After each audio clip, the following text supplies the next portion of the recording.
Hello दोस्तों आज की हमारी वीडियो में हम इंटरप्रिटेशन ऑफ स्टैट्यूट को पूरा कंप्लीट कर देंगे। मतलब ये वाली वीडियो जो है वो इंटरप्रिटेशन ऑफ स्टैट्यूट के ऊपर एक रिवीजन सेशन रहेगा। ये सब्जेक्ट आपको इतना इजी लगेगा इस रिवीजन सेशन को देखने के बाद कि आपको मजा आ जाएगा और ये आपका फेवरेट सब्जेक्ट भी बन सकता है।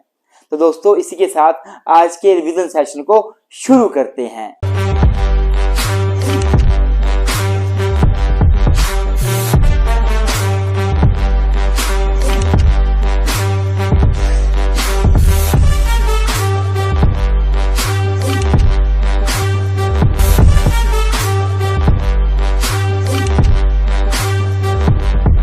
हाँ जी स्टूडेंट्स, तो हम सबसे पहले अपना पहला टॉपिक करते हैं जो है इंटरप्रिटेशन ऑफ स्टैट्यूट का मीनिंग क्या है, इंटरप्रिटेशन ऑफ स्टैट्यूट की डेफिनेशन क्या है, इसका ऑब्जेक्ट क्या है, पर्पस क्या है, स्कोप क्या है, क्लासिफिकेशन क्या है, सारा कुछ।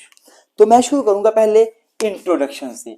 तो स्टूडेंट्स आप सबको पता है कि जो गवर्नमेंट है, गवर्नमेंट के तीन ऑर्गन होते हैं। एक लेजिस्लेचर जो लॉ को बनाता है, एक एग्जीक्यूटिव जो लॉ को एग्जीक्यूट करता है, लागू करता है, और एक होता है जुडिशरी जो लॉ को इंटरप्रेट करता है, मतलब लॉ की व्याख्या करता है। मतलब जो भी लॉ लेजिस्लेचर ने बनाया हो उस लॉ को समझना, उसकी व्याख्या करना ही इंटरप्रिटेशन ऑफ स्टैट्यूट कहलाता है। मतलब जुडिशरी का मेन काम है इंटरप्रिटेशन करना। अगर मैं इंटरप्रिटेशन ऑफ स्टैट्यूट की बात करूं तो जुडिशरी लॉ को कब इंटरप्रेट करती है, जब भी कोई केस जुडिशरी के सामने आता है और जुडिशरी को लेजिस्लेचर के द्वारा बनाए गए लॉ को समझना हो, लेजिस्लेचर की रियल इंटेंशन का पता करना हो, तो जुडिशरी अपने माइंड को अप्लाई करते हुए लॉ को इंटरप्रेट करती है।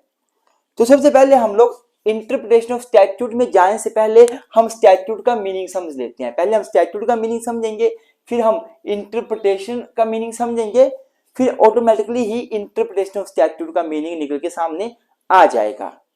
तो स्टूडेंट्स अगर मैं स्टैट्यूट के मीनिंग की बात करूं तो स्टैट्यूट का मतलब होता है रिटन लॉ। क्या मतलब होता है? Written law passed by the legislature. मतलब जब लेजिस्लेटिव अथॉरिटी लॉ पास करती है रिटन फॉर्म में, उसको स्टैट्यूट कहा जाता है। It is different from the president. ये प्रेसिडेंट से अलग होते हैं क्योंकि प्रेसिडेंट क्या है, वो तो जज मेड लॉज हैं, वो जज साहब के डिसीजन है। तो मतलब statute is different from the president because president is made by the जजेस, वो जजेस के द्वारा बनाए जाते हैं। लेकिन स्टैट्यूट क्या है, ये रिटन लॉ होते हैं जिनको लेजिस्लेटिव जो ब्रांच है गवर्नमेंट की वो पास करती है। हम डेफिनेशन में चलते हैं, कुछ डेफिनेशन देखते हैं। उन डेफिनेशन को देखने के बाद आपको स्टैट्यूट का मीनिंग बिल्कुल क्लियर हो जाएगा। पहली डेफिनेशन है ऑक्सफोर्ड डिक्शनरी। ऑक्सफोर्ड डिक्शनरी क्या बोलती है, स्टैट्यूट को कैसे डिफाइन करती है? ये बोलती है कि स्टैट्यूट का मतलब है रिटन लॉ जो कि लेजिस्लेचर या लेजिस्लेटिव बॉडी ने पास किए हो। क्या मतलब हुआ कि statute means a written law passed by the legislature और लेजिस्लेटिव बॉडी। क्या मतलब हुआ? Statute means a written law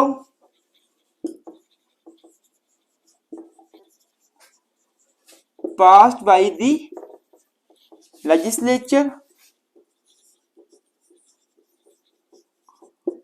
और legislative body। legislative body मतलब स्टैट्यूट का मतलब क्या है, ये एक प्रकार के रिटन लॉ होते हैं जिनको लेजिस्लेचर या लेजिस्लेटिव बॉडी ने बनाया होता है, जो लॉ बनाने वाली बॉडी है मेन। अगर मैं बात करूं मैरियम वेबस्टर की, MERRIAM वेबस्टर WEBSTR, ये बोलता है कि स्टैट्यूट का मतलब होता है, statute means a law enacted bye the legislative branch of the government. क्या बोलता है? Statute means a law enacted by the legislative branch of the government. मतलब क्या सीखने को मिला हमें कि स्टैट्यूट का मतलब होता है एक रिटर्न लॉ, लिखे हुए लॉ जिनको लेजिस्लेचर पास करते हैं, लेजिस्लेटिव बॉडी पास करती है, लेजिस्लेटिव ब्रांच जो गवर्नमेंट की वो पास करती है। और अब हम बात कर लेते हैं इंटरप्रिटेशन के बारे में। तो अगर स्टूडेंट्स मैं इंटरप्रिटेशन की बात करूं तो मैं आपको बताना चाहूंगा जो वर्ड इंटरप्रिटेशन है ना, ये एक लेटरी में टर्म होती है इंटरप्रेटरी, ये वहीं से लिया गया है। मतलब the term interpretation has been derived from a Latin term interpretari, interpretari जिसका क्या मतलब होता है, इंटरप्रेटरी का मतलब क्या होता है, टू एक्सप्लेन समथिंग या फिर टू अंडरस्टैंड समथिंग या फिर टू असर्टेन समथिंग या फिर टू ट्रांसलेट। मतलब क्या हुआ कि इंटरप्रिटेशन का मतलब है, जो इंटरप्रिटेशन टर्म है ये लेटरी में टर्म है इंटरप्रेटरी, यहां से लिया गया है। और इंटरप्रेटरी का मतलब ये होता है to explain something, to understand something, to ascertain something, to translate something. मतलब बोलने का कि इंटरप्रिटेशन का मतलब क्या हुआ, to interpret, to explain, to understand about something. अब बात आती है हमारे पास कि इंटरप्रिटेशन करता कौन यूज, तो जुडिशरी जो है हमारा जो जुडिशियल ऑर्गन है जिसको हम जुडिशरी बोलते हैं, जुडिशरी जो है वो इंटरप्रिटेशन करती है लॉज की। जब भी कोई केस उसके सामने आता है तो उस लॉ को एक्सप्लेन करने के लिए, लॉ को समझने के लिए, लॉ को असर्टेन करने के लिए इंटरप्रिटेशन को यूज करती है। अब बात ये आती है कि हमें मीनिंग ऑफ स्टैट्यूट लग गया पता, मीनिंग ऑफ इंटरप्रिटेशन लग गया पता। अब बात आती है meaning of interpretation of statute. Interpretation statute का मतलब क्या हुआ, तो इंटरप्रिटेशन ऑफ स्टैट्यूट का मतलब हुआ interpretation of the written laws, interpretation of the laws passed by the parliament, passed by legislature. या फिर interpretation of statute means to ascertain, to understand, to ascertain या to explain the law made by the legislative branch of the government, that is written laws। ये होता है interpretation of statute. इसके बारे में कुछ दो डेफिनेशन हैं, हम उनको भी देख लेते हैं। तो अगर मैं कूले की बात करूं, अकॉर्डिंग टू कूले, तो ये बोलते हैं कि interpretation is the art, interpretation एक प्रकार की कला है, is the art of finding out the true sense of any form of words.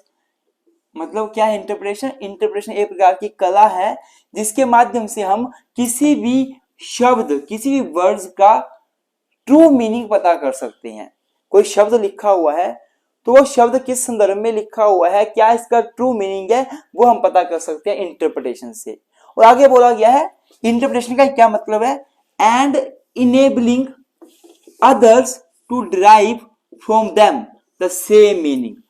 और इंटरप्रिटेशन का मतलब क्या है कि पहली बात तो एक कला है जिसके माध्यम से हम लोग किसी मीनिंग, किसी वर्ड्स का मीनिंग समझ सकते हैं और बाकियों को भी हम ये काबिल बना सकते हैं कि उस शब्द को वैसे ही समझे, which the author intended to convey. मतलब जो ऑथर बोलना चाहता है उस बात को हम समझ सके, तो इसके लिए हम इंटरप्रिटेशन को यूज करते हैं। और बाकी लोग जो है सभी फिर सेम वर्ड को ही सेम तरीके से समझते हैं, यही इंटरप्रिटेशन है। मतलब कूले क्या बोलते हैं, interpretation is the art of finding out the true sense of any form of words and enabling others to derive from them the same meaning which the author intended to convey. हो गया अब हमारा interpretation statue का meaning पता। अब हम आगे बढ़ते हैं, नेचर, स्कोप, पर्पस सब चीजें बारी बारी कर लेते हैं। तो अगर मैं पर्पस की बात करूं, पर्पस बोल दीजिए, ऑब्जेक्टिव बोल दीजिए, या नीड क्यों है इंटरप्रिटेशन ऑफ स्टैट्यूट की, ये भी बोल सकते हैं आप। तो देखो हमारे बड़े फेमस स्कॉलर हैं सालमंड, सालमंड ने बिल्कुल सही कहा था। क्या कहा था, the essence of law lies in the spirit not in the letter. Salmond ने क्या कहा था कि जो लॉ है उसका जो मेन इसेंस है, मेन जो नेसेसिटी है वो उसके स्पिरिट में होती है। मतलब लॉ क्या चाहता है उसमें होती है, ना कि लॉ के लेटर में, लॉ में लिखा क्या है। कई बार पार्लियामेंट लॉ बना देती है, पढ़ने से कुछ और समझ आता है पर पार्लियामेंट की इंटेंशन कुछ और होती है। और जब जज साहब लॉ को इंटरप्रेट करते हैं, व्याख्या करते हैं, उस लॉ के अंदर घुसते हैं, तब वो जजेस जब वो पार्लियामेंट की इंटेंशन को समझ सकते हैं। मतलब सामर सही बोलते हैं, the essence of law lies in the spirit of the law not in its letter. मतलब जो लॉ में लिखा गया है आप इसके ऊपर मत जाइए, आप उसकी गहराई में जाते हुए लॉ बोलना क्या चाहता है, लॉ की आत्मा क्या है उसको देखिए, तब आपको चलेगा पता। अब देखो ऑब्जेक्टिव है, पहला ऑब्जेक्टिव जो है या पर्पस या नीड क्या है, to determine the intention of the legislature. Main purpose क्या है, इंटरप्रिटेशन करने का, किसी स्टैट्यूट को इंटरप्रेट करना, एक्सप्लेन करना, व्याख्या करनी, क्या उद्देश्य है, ताकि लेजिस्लेचर की असली इंटेंशन का पता चल जाए। दूसरा क्या है, to understand the language of the legislature. आपको पता ही है जो लेजिस्लेचर्स होते हैं वो लॉ की लैंग्वेज यूज करते हैं, जो लैंग्वेज हर इंसान नहीं समझ सकता, इसलिए जज साहब क्या करते हैं, उस लॉ को इंटरप्रेट करते हैं, उसकी व्याख्या करते हैं, और लेजिस्लेचर के द्वारा जो लैंग्वेज यूज की गई है उसको अंडरस्टैंड करने की कोशिश की जाती है। मतलब इंटरप्रिटेशन ऑफ स्टैट्यूट का एक उद्देश्य लेजिस्लेचर के द्वारा लिखी गई लैंग्वेज को समझना भी है। तीसरा, टू हेल्प द जज। जो इंटरप्रिटेशन है इसका एक उद्देश्य या एक पर्पस या इसकी नीड क्या है कि ये जज साहब को बहुत ज्यादा हेल्प करता है। जब भी जज साहब कोई केस को सुनते हैं, समझते हैं, लॉ को पढ़ते हैं, तो जज साहब को उस लॉ को समझने में, उस लॉ की क्या मेन पर्पस है ये समझने में इंटरप्रिटेशन बहुत हेल्प करता है। मतलब interpretation of statute help the जजेस टू अंडरस्टैंड द लॉज, कि लॉ बोलना क्या चाहता है, लॉ है क्या, तो ये भी एक हेल्प, मतलब ये जो इंटरप्रिटेशन स्टैट्यूट है ये जजेस की हेल्प भी करता है। लास्ट क्या है, interpretation statute is very helpful when provision of statute is ambiguous. अगर किसी भी लॉ के प्रोविजन बहुत ज्यादा एम्बिगियस है, बहुत ज्यादा अनक्लियर है, मतलब बोलने का अनक्लियर है, मतलब कि धुंधले हैं, तब भी इंटरप्रिटेशन की सहायता से उन एम्बिगियस प्रोविजन को अंडरस्टैंड किया जा सकता है, किया जाता है। इसलिए जो इंटरप्रिटेशन ऑफ स्टैट्यूट है इसका एक ऑब्जेक्ट है कि एम्बिगियस जो प्रोविजन है, धुंधले जो प्रोविजन है, उनको अंडरस्टैंड करना, उनको समझना। तो ये सारे आपने ऑब्जेक्टिव्स या पर्पस या need of interpretation of statute में लिख देने हैं। अब आगे बढ़ते हैं, नेचर स्कोप भी कर लेते हैं। तो अगर मैं बात करूं nature and scope of statute की, अगर पेपर में आपको क्वेश्चन आता है ना कि discuss the nature and scope of interpretation of statute या अकेला स्टैट्यूट, तो आपको यही पॉइंट लिखने हैं। देखो पहले आप सेम इंट्रोडक्शन लिखोगे जो पहले लिखी कि लॉ को इंटरप्रेट करने का काम लेजिस्लेचर का जुडिशरी का होता है। जुडिशरी जब लॉ को इंटरप्रेट करती है तो मन मर्जी से इंटरप्रेट नहीं करती, कुछ रूल्स फॉलो करती है जो इंटरप्रिटेशन ऑफ स्टैट्यूट में दे रखे हैं। ऐसा लिख लोगे आप, फिर आप शुरू करोगे मेनली नेचर एंड स्कोप के ऊपर। तो पहला नेचर एंड स्कोप क्या है, रिटन फॉर्म। जो स्टैट्यूट होता है वो हमेशा रिटन फॉर्म में होता है, लिखा हुआ होता है, मैं पहले से बता चुका। ऑक्सफोर्ड डिक्शनरी भी यही बोलती है कि statute means a written law passed by the legislative organ of the government या लेजिस्लेटिव बॉडी, लेजिस्लेचर, है ना। दूसरी बात, changes according to the situation. जो स्टैट्यूट होता है वो टाइम टू टाइम चेंज होता रहता है। आपको पता है सोसाइटी डायनामिक है, डायनामिक मतलब चेंज होने वाली, सोसाइटी इज डायनामिक, ये टाइम टू टाइम चेंज होती है। जैसे जैसे सोसाइटी चेंज होती है वैसे वैसे उसके ऊपर लागू होने वाले लॉ भी चेंज करने पड़ते हैं, उनको अमेंड करना पड़ता है। इसलिए स्टैट्यूट की एक बहुत बड़ा एक नेचर है, उसकी प्रकृति है कि वो टाइम टू टाइम चेंज होता रहता है सिचुएशन के अकॉर्डिंग। तीसरा पॉइंट है, स्टैट्यूट कैन बी परमानेंट। जो स्टैट्यूट होता है वो परमानेंट हो सकता है। जैसे कोई स्टैट्यूट बना, मान लो इंडियन कॉन्ट्रैक्ट एक्ट 1872, वो एक परमानेंट स्टैट्यूट है, बहुत लगातार चला हुआ है, ये स्टैट्यूट परमानेंट भी हो सकता है। अगला पॉइंट है, स्टैट्यूट कैन बी टेम्पररी। तो स्टैट्यूट टेम्पररी भी हो सकता है, मतलब फॉर द टाइम बीइंग भी हो सकता है। जैसे कि फॉर एग्जांपल फाइनेंशियल ईयर में जो हमेशा एक्ट बनता है, हर साल नया एक्ट बनता है फाइनेंशियल ईयर में, वो एक टेम्पररी स्टैट्यूट है। टेम्पररी स्टैट्यूट क्या होता है ना कि ऐसा स्टैट्यूट जिसमें टाइम दे रखा है कि ये स्टैट्यूट कितने टाइम तक लागू रहेगा, कितने टाइम तक इसकी वैल्यू रहेगी, वो होता है टेम्पररी स्टैट्यूट। आगे मैं आपको meaning of classification of statute करवाऊंगा, उसमें आपका ये और क्लियर हो जाएगा। लास्ट पॉइंट है, passed by the legislative organ of the government. तो आपको पता ही है जो स्टैट्यूट होता है इसको लेजिस्लेटिव जो ऑर्गन होता है गवर्नमेंट का वही पास करता है और कोई नहीं करता। तो ये आपने नेचर स्कोप में लिख लेना है। अब बात आती है, ये आप हेडिंग बना के लिख सकते हो कि कोर्ट की ड्यूटी नहीं होती कि हमेशा लॉ को इंटरप्रेट ही करता रहे। अगर लॉ क्लियर है, लॉ एम्बिगियस नहीं है, बिल्कुल समझ आ रहा है इजिली, तब कोर्ट इंटरप्रेशन नहीं करता, तब कोर्ट इंटरप्रेशन के रूल को फॉलो नहीं करता, फिर जनरली डिसीजन दे देता है। मतलब no need of interpretation of statute if the law is clear and unambiguous. अगर लॉ क्लियर है, अनएम्बिगियस है, तब लॉ को इंटरप्रेट करने की जरूरत नहीं होती है। ये आप हेडिंग बना के लिख सकते हो अपने क्वेश्चन को सपोर्ट करने के लिए, अपने क्वेश्चन को आंसर को बड़ा करने के लिए। R S Nayak versus A R Antulay बड़ा इंपॉर्टेंट लैंडमार्क केस है। इस केस में साफ साफ बोला गया था, क्या बोला गया था?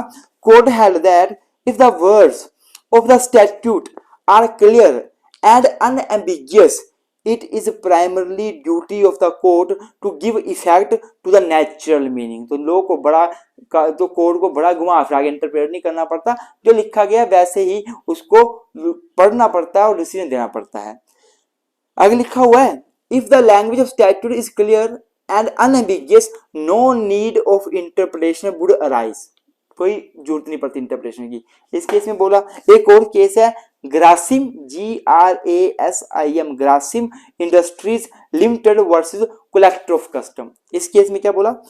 Supreme Court has followed the same principle and observe that where the words are clear and there is no absurdity, no ambiguous, words are not ambiguous and there is no ambiguity and the intention of legislature is clearly conveyed, there is no scope for the court to take upon itself to task of amending or altering the statutory provision. मतलब अगर किसी law का जो meaning है वो समझ आ रहा है, लॉ क्लियरली समझ आ रहा है, उसको आप देख पढ़ के समझ पा रहे हैं कि क्या लॉ बोलना चाहता है, तब जरूरत नहीं होती आपको जबरदस्ती उसको इंटरप्रेट करने की और उसका मीनिंग चेंज करने की, तब जरूरत नहीं होती। तब आप उसको एज इट इज इमेंड कर दो, इंटरप्रेट कर दो, सॉरी।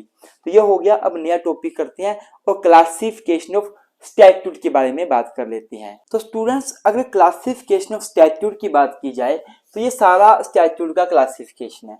मतलब स्टैट्यूट जो है वो किस किस प्रकार का हो सकता है, कैसे हम उसको क्लासिफाई कर सकते हैं, डिवाइड कर सकते हैं, तो वो मैंने सारा कर दिया है।